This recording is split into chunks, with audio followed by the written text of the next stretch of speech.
இன்றைக்கி நம்ம இந்த வீடியோவில் சாக்லேட் மில்க் ஷேக் எப்படி பண்ணுறதுன்னு பார்க்க போகிறோம். ஒரு மிக்சர் ஜாரில் 1 கப் பால் ஆட் பண்ணிக்கணும். பால் வந்து நல்லா காய்ச்சின பால் தான் ஆட் பண்ணிக்கணும். அதுலேயே 1 டீஸ்பூன் கொக்கோ பவுடர் ஆட் பண்ணிக்கணும்.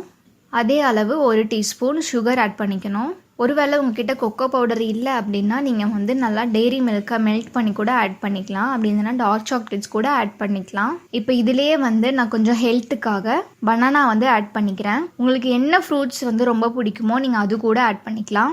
ஆப்பிள் ஆட் பண்ணிக்கலாம், ஸ்ட்ராபெரி ஆட் பண்ணிக்கலாம். அது உங்களுடைய விருப்பம் தான். உங்களுக்கு என்ன பிடிக்குமோ அந்த ஃப்ரூட் வந்து ஆட் பண்ணிவிட்டு நல்லா வந்து அரைச்சி எடுத்துக்கணும். இது வந்து ரொம்பவே டேஸ்ட்டாக ஹெல்த்தியான ஒரு மில்க் ஷேக்கு. குட்டீஸுங்கெல்லாம் வந்து பால்லாம் சாப்பிட மாட்டாங்க அப்படின்னா இந்த மாதிரி வந்து மில்க் ஷேக் மாதிரி போட்டு கொடுத்தா ரொம்ப லைக் பண்ணி சாப்பிடுவாங்க. நான் இப்போ ஜஸ்ட் ஒரு டிசைனுக்காக இதுக்கு மேலே சாக்கோ சிரப் இருக்குது இல்லைங்களா, அதை வந்து நல்லா ரவுண்டாக ஆட் பண்ணிக்கிறேன்.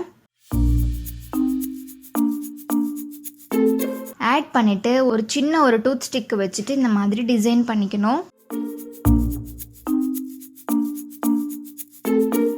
பாருங்க, இது பார்க்க எவ்வளோ சூப்பராக வந்திருக்கு அப்படின்னு. இது நார்மல் மில்க் ஷேக் தான், இருந்தாலும் யாராவது ஒரு கெஸ்ட் வராங்க இல்லை ஸ்பெஷலாக வந்து அவங்களுக்கு கொடுக்கணும் அப்படின்னா இந்த மாதிரி சின்ன சின்ன டிசைன்லாம் கூட பண்ணி கொடுத்துக்கலாம். உங்களுக்கு நல்லா இந்த மில்க் ஷேக் இன்னும் நல்லா சில்லுன்னு வேணும் அப்படின்னா இதுலேயே 2 ஐஸ் கியூப்ஸ் கூட ஆட் பண்ணிக்கலாம்.